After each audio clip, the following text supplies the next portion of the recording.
ನಮಸ್ಕಾರ ಎಲ್ಲರಿಗೂ. ಬನ್ನಿ ಇವತ್ತು ಹಲಸಿನ ಹಣ್ಣಿನಿಂದ 2 ರೆಸಿಪಿಗಳನ್ನ ತೋರಿಸ್ತಾ ಇದ್ದೀನಿ. ತುಂಬಾ ರುಚಿಯಾದಂತ ಟೇಸ್ಟಿಯಾದಂತ ರೆಸಿಪಿಗಳು. ನೋಡಿ, ಹಲಸಿನ ಹಣ್ಣು ಬೆಲ್ಲ ಎರಡನ್ನು ಯೂಸ್ ಮಾಡಿಕೊಂಡು ಹಲಸಿನ ಹಣ್ಣಿನ ಸಿಹಿಯಾದ 2 ರೆಸಿಪಿಗಳು. ಹಲಸಿನ ಹಣ್ಣಿನ ದೋಸೆ, ಹಲಸಿನ ಹಣ್ಣಿನ ಕಡುಬು ಒಂದೇ ವಿಡಿಯೋದಲ್ಲಿ ನೋಡ್ತಾ ಇದ್ದೀವಿ. ಯಾಕೆಂದ್ರೆ ನೀವು ಏನ್ ಮಾಡ್ಬೇಕು ಅಂತ ನೋಡಿದಾಗ 2 ವಿಡಿಯೋನು ಒಂದೇ ಇದ್ರಲ್ಲಿ ಸಿಗ್ಬೇಕಲ್ವಾ. ಹಾಗಾಗಿ ನೋಡಿ, ಹಲಸಿನ ಹಣ್ಣಿನ ದೋಸೆ ಮತ್ತು ಹಲಸಿನ ಹಣ್ಣಿನ ಕಡುಬು ಎರಡನ್ನೂ ಸಹ ನಾನು ಒಂದೇ ವಿಡಿಯೋದಲ್ಲಿ ತೋರಿಸ್ತಾ ಇದ್ದೀನಿ. ಮೊದಲಿಗೆ ನಾವಿವಾಗ ಹಲಸಿನ ಹಣ್ಣಿನ ಕಡುಬು ತುಂಬಾನೇ ರುಚಿಯಾಗಿರುತ್ತೆ, ಟೇಸ್ಟಿ ಆದಂತ ಕಡುಬು. ನೋಡಿ, ವರ್ಷಕ್ಕೆ ಒಂದ್ಸಲನಾದ್ರೂ ಮಾಡ್ಕೊಂಡು ತಿನ್ಬೇಕು. ಹಲಸಿನ ಹಣ್ಣಿನ ಸೀಸನ್ ಬಂದ್ರೆ ಬರೀ ಹಲಸಿನ ಹಣ್ಣು ಬಿಡಿಸ್ಕೊಂಡು ತಿಂದ್ರೆ ಸಾಕಾ? ಅದರ ಬೇರೆ ಬೇರೆಯ ರೀತಿಯ ಅಡಿಗೆಗಳನ್ನು ಮಾಡ್ಕೊಂಡು ತಿಂದ್ರೆ ತುಂಬಾನೇ ರುಚಿ ಇರುತ್ತೆ. ನೋಡಿ, ನಾನು ಸ್ವಲ್ಪ ಹಲಸಿನ ಹಣ್ಣು, ಹಾಗೆ ಬೆಲ್ಲ, ಏಲಕ್ಕಿ, ಸ್ವಲ್ಪ ಕಾಯಿ ತುರಿ. ಫಸ್ಟ್ ನಾನು ಮಾಡ್ತಾ ಇರೋದೇನು, ಹಲಸಿನ ಹಣ್ಣಿನ ಕಡುಬು. ನೋಡಿ, ಅಕ್ಕಿಯನ್ನ ನಾನು ಮೊದಲೇ ನೆನೆಸಿಟ್ಟಿದ್ದೀನಿ. 3ರಿಂದ 4 ಗಂಟೆಗಳ ಕಾಲ ಅಕ್ಕಿ ನೆನೆದಿರ್ಬೇಕು. ಆಮೇಲೆ ನಾನು ಹಲಸಿನ ಹಣ್ಣು ಎಷ್ಟು ಬೇಕೋ ಅಷ್ಟು ಹಲಸಿನ ಹಣ್ಣನ್ನ ಎಲ್ಲವನ್ನು ಬಿಡಿಸಿ ಇಟ್ಕೊಳ್ಳೋಣ. ನೋಡಿ, ಈ ತರ ಹೋಳುಗಳನ್ನಾಗಿ ಮಾಡಿಟ್ಕೊಳ್ಳೋಣ. ಮಿಕ್ಸಿ ಮಾಡೋದಕ್ಕೆ ಈಸಿ ಆಗುತ್ತೆ. ಹಾಗಾಗಿ ನಾನು ಹಲಸಿನ ಹಣ್ಣನ್ನ ಬೀಜವನ್ನ ತೆಗೆದು ಬಿಡಿಸಿ ಇಡ್ತಾ ಇದ್ದೀನಿ. ಬೀಜನ ಯಾವ ಕಾರಣಕ್ಕೂ ಹೋಗಿಸ್ಬೇಡಿ. ಬೀಜದಿಂದನೂ ಅನೇಕ ರೀತಿಯ ರೆಸಿಪಿಗಳಿವೆ, ಆಮೇಲೆ ನೆಕ್ಸ್ಟ್ ವಿಡಿಯೋದಲ್ಲಿ ತೋರಿಸ್ತೀನಿ. ಇವಾಗ ಹಲಸಿನ ಹಣ್ಣನ್ನ ನಾವು ಬಿಡಿಸಿ ಇಟ್ಕೊಂಡಿದೀವಿ, ಎಷ್ಟು ಬೇಕೋ ಅಷ್ಟು. ಈಗ ಇದನ್ನ ಒಂದೊಂದಾಗಿ ನಾವು ಒಂದು ಜಾರನ್ನ ತಗೊಂಡು ಜಾರಿಗೆ ಹಾಕೊಳ್ಳೋಣ. ಹಲಸಿನ ಹಣ್ಣು, ಬೆಲ್ಲ, ಆಮೇಲೆ ನೋಡಿ, ಹಲಸಿನ ಹಣ್ಣು ಸ್ವೀಟ್ ಇರುತ್ತೆ, ಮತ್ತೆ ಬೆಲ್ಲನೂ ಸಹ ಸ್ವೀಟ್ ಆಗುತ್ತೆ, ನೀವು ನೋಡಿ ಹಾಕೊಳ್ಳಿ. ಸ್ವಲ್ಪ ಕಾಯಿ ತುರಿ, ಏಲಕ್ಕಿನ ಸಿಪ್ಪೆಯನ್ನು ತೆಗೆದು ಹಾಕೊಳ್ಳೋಣ. ಎಲ್ಲವನ್ನೂ ಸಹ ನಾವು ಸಿಪ್ಪೆಯನ್ನು ತೆಗೆದು ಹಾಕೊಳ್ಳೋಣ. ತುಂಬಾ ರುಚಿಯಾಗಿರುತ್ತೆ, ಟೇಸ್ಟಿಯಾಗಿರುತ್ತೆ. ವರ್ಷಕ್ಕೆ ಒಂದ್ಸಲನಾದ್ರೂ ಈ ರೀತಿ ಕಡುಬನ್ನ ಮಾಡ್ಕೊಂಡು ತಿಂದ್ರೆ ಎಷ್ಟು ರುಚಿ ಇರುತ್ತಲ್ವಾ. ನೋಡಿ, ಇವಾಗ ಫಸ್ಟ್ ಇದನ್ನ ನಾವು ಇವಾಗ ರುಬ್ಕೊಳ್ಳೋಣ. ರುಬ್ಬಿ ನಾವು ಇದನ್ನ ಒಂದು ಪಾತ್ರೆಯನ್ನ ತೆಗೆದು ಅದಕ್ಕೆ ಹಾಕೊಳ್ಳೋಣ. ನೋಡಿ, ಒಂದ್ ಸ್ವಲ್ಪ ನಯಸ್ಸಾಗಿ ಇರಲಿ, ತರಿ ಅನ್ನಂಗೆ ಬೇಡ. ಈಗ ಅಷ್ಟನ್ನು ಹಾಕಿ ಮತ್ತೆ ನಾವು ಅದೇ ಜಾರಿಗೆಯ ಅಕ್ಕಿಯನ್ನು ಸಹ ಹಾಕೊಳ್ಳೋಣ. ನೋಡಿ, ಅಕ್ಕಿಯನ್ನ ಮೊದಲೇ ನೆನೆಸಿಟ್ಟಿದ್ವಿ.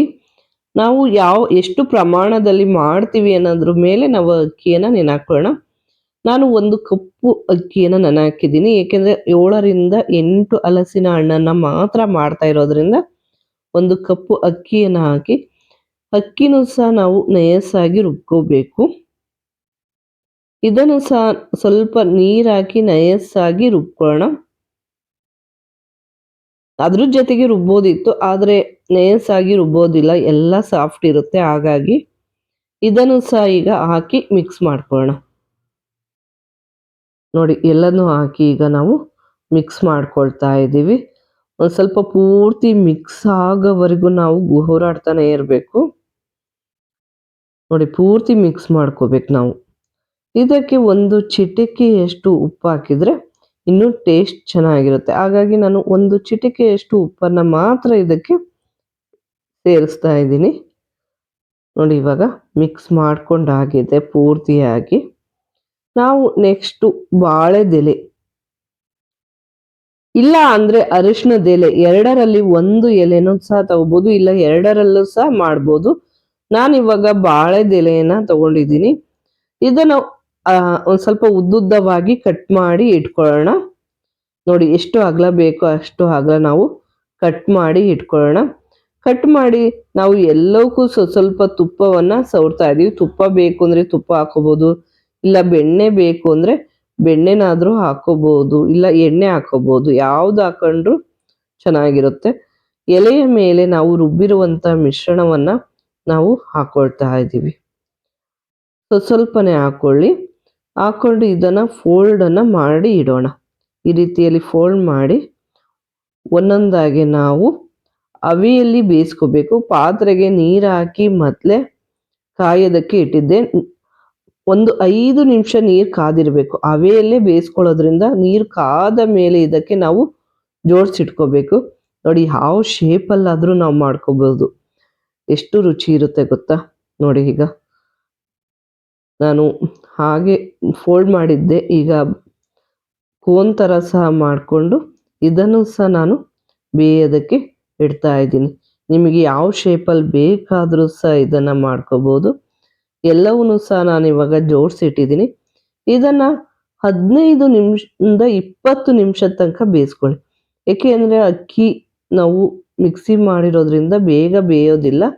ಆದ್ದರಿಂದ ನಾವು ಇದನ್ನು 15ರಿಂದ 20 ನಿಮಿಷಗಳ ಕಾಲ ಇದನ್ನು ಬೇಯಿಸ್ಕೋಬೇಕು. ನೋಡಿ ಇವಾಗ ಬಿಸಿ ಬಿಸಿಯಾದ ಹಲಸಿನ ಹಣ್ಣಿನ ಕಡುಬು ಇವಾಗ ರೆಡಿಯಾಗಿದೆ.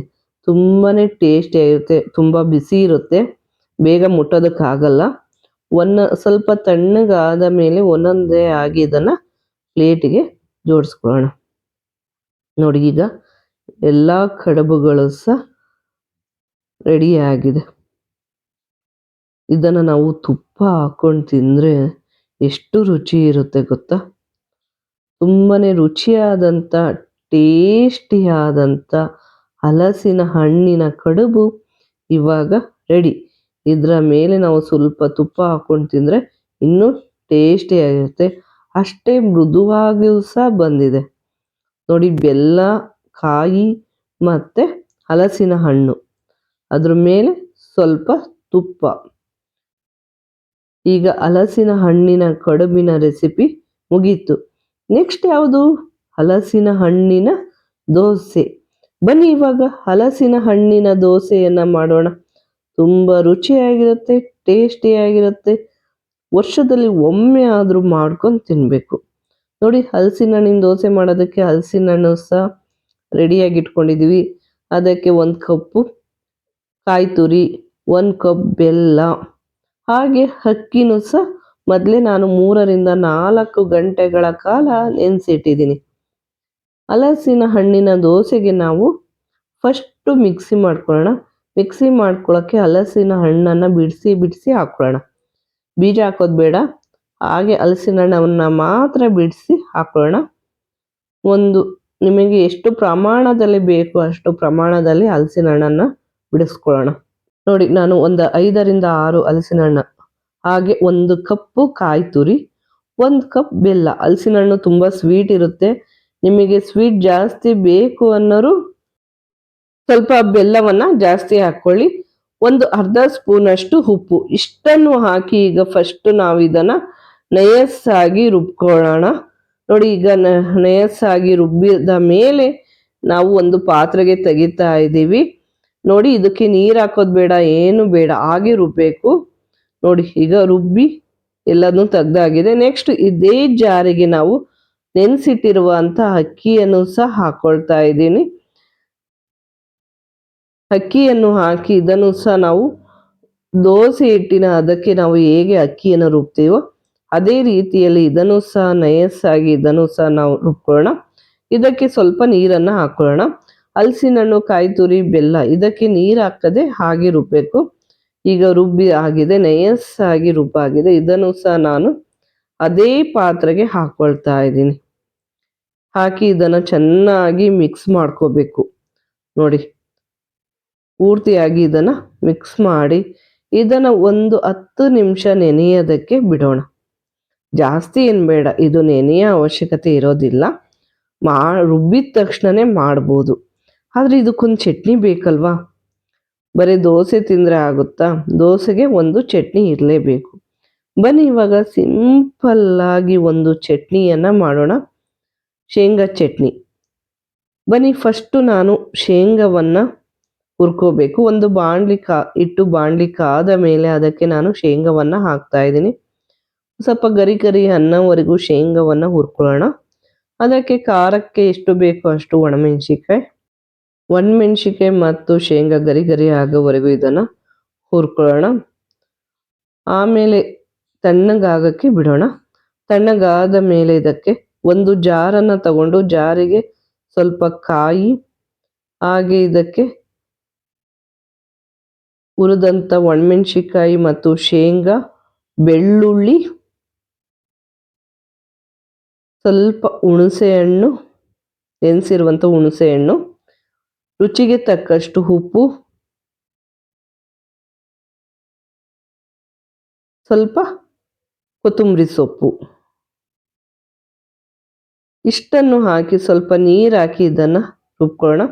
ನೋಡಿ ಇವಾಗ ಚಟ್ನಿನೂ ಸಹ ರೆಡಿಯಾಗಿದೆ. ಬನ್ನಿ ಇವಾಗ ನೋಡಿ ಸೂಪರ್ ಆಗಿರುವಂಥ ದೋಸೆಯನ್ನು ಒಯ್ಯೋಣ. ದೋಸೆ ಹಂಚಿಟ್ಟಾಗಿದೆ. ದೋಸೆ ಹಂಚಕ್ಕಾದ ಮೇಲೆ ಅದಕ್ಕೆ ನಾವು ಎಣ್ಣೆಯನ್ನು ಹಾಕಿ ಸವರೋಣ. ಆದ ಮೇಲೆ ಅದಕ್ಕೆ ನಾವು ನೋಡಿ ಎಷ್ಟು ದಪ್ಪ ಬೇಕಾದರೂ ಒಯ್ಕೋಬೋದು, ತೆಳ್ಳು ಬೇಕಾದರೂ ಒಯ್ಕೋಬೋದು, ಅಷ್ಟು ಚೆನ್ನಾಗಿ ದೋಸೆ ಬರುತ್ತೆ. ಬ್ರೆಡ್ ದೋಸೆ ಥರನಾದರೂ ಮಾಡ್ಕೋಬೋದು, ಇಲ್ಲ ತೆಳ್ಳಗೆ ಗರಿ ಗರಿ ಆಗಿ ದೋಸೆನೂ ಸಹ ನಾವು ಒಯ್ಕೋಬೋದು. ಬರೀ ಹಲಸಿನ ಹಣ್ಣು ಅಂದರೆ ಹಲಸಿನ ಹಣ್ಣು ಸಿಕ್ಕರೆ ಸಾಕು, ಅದನ್ನು ಮಾತ್ರ ಬಿಡಿಸಿ ತಿಂತೀವಿ. ಅದರಲ್ಲೂ ಅನೇಕ ಅಡುಗೆಗಳನ್ನು ಮಾಡ್ಕೊಂಡು ತಿಂದರೂ ಎಷ್ಟು ರುಚಿ ಇರುತ್ತೆ ಅಲ್ವಾ. ನೋಡಿ ಇವಾಗ ಎಷ್ಟು ಚೆನ್ನಾಗಿ ಬರ್ತತೆ ಅಂತ, ಅಂಟೋದಿಲ್ಲ, ಏನೂ ಇಲ್ಲ, ತುಂಬ ಚೆನ್ನಾಗಿ ಬರುತ್ತೆ. ಜಾಸ್ತಿ ನೆನೆ ಇಡೋದೇನು ಬೇಡ. ರುಬ್ಬಿದ ತಕ್ಷಣ ನಾವು ಮಾಡಿದರೂ ಸಹ ದೋಸೆ ತುಂಬ ಚೆನ್ನಾಗಿ ಬರುತ್ತೆ. ತುಂಬಾ ರುಚಿಯಾದಂಥ ಟೇಸ್ಟಿಯಾದಂಥ ದೋಸೆಗಳು ಸಹ ಇವಾಗ ರೆಡಿ ಆಗ್ತಿದ್ದಾವೆ. ಅಷ್ಟೇ ಅಲ್ಲ, ನಾವು ಬ್ರೆಡ್ ಥರನೂ ಮಾಡ್ಬೋದು, ಇಲ್ಲ ಅಂದರೆ ಇವನ್ನ ತೆಳ್ಳಗಾದ್ರೂ ನಾವು ದೋಸೆಯನ್ನು ಒಯ್ಕೋಬಹುದು. ಯಾವ ರೀತಿಯಲ್ಲಿ ದೋಸೆ ಒಯ್ದರೂ ಸೂಪರಾಗಿ ಮಾತ್ರ ಬರ್ತವೆ. ನೋಡಿ ತುಂಬಾನೇ ರುಚಿಯಾದಂಥ ಸ್ವೀಟ್ ಆಗಿ ಇರುವಂಥ ಹಲಸಿನ ಹಣ್ಣಿನ ದೋಸೆ, ಸೂಪರ್ ಟೇಸ್ಟಿಯಾದಂಥ ದೋಸೆ ಈಗ ರೆಡಿಯಾಗಿದೆ. ನೋಡಿ ಎಷ್ಟು ತಳ್ಳು ಬೇಕಾದರೂ, ಎಷ್ಟು ಅಗಲ ಬೇಕಾದರೂ ನಾವು ದೋಸೆಯನ್ನು ಮಾಡ್ಬೋದು. ಇದ್ರ ಮೇಲೆ ತುಪ್ಪನಾದರೂ ಆಗಲಿ, ಎಣ್ಣೆ ಹಾಕ್ಕೊಂಡು ತಿಂದರೂ ಇನ್ನೂ ರುಚಿಯಾಗಿರುತ್ತೆ. ತುಂಬಾ ಗರಿ ಗರಿಯಾದಂಥ ದೋಸೆನೂ ಸಹ ಇವಾಗ ರೆಡಿಯಾಗಿದೆ.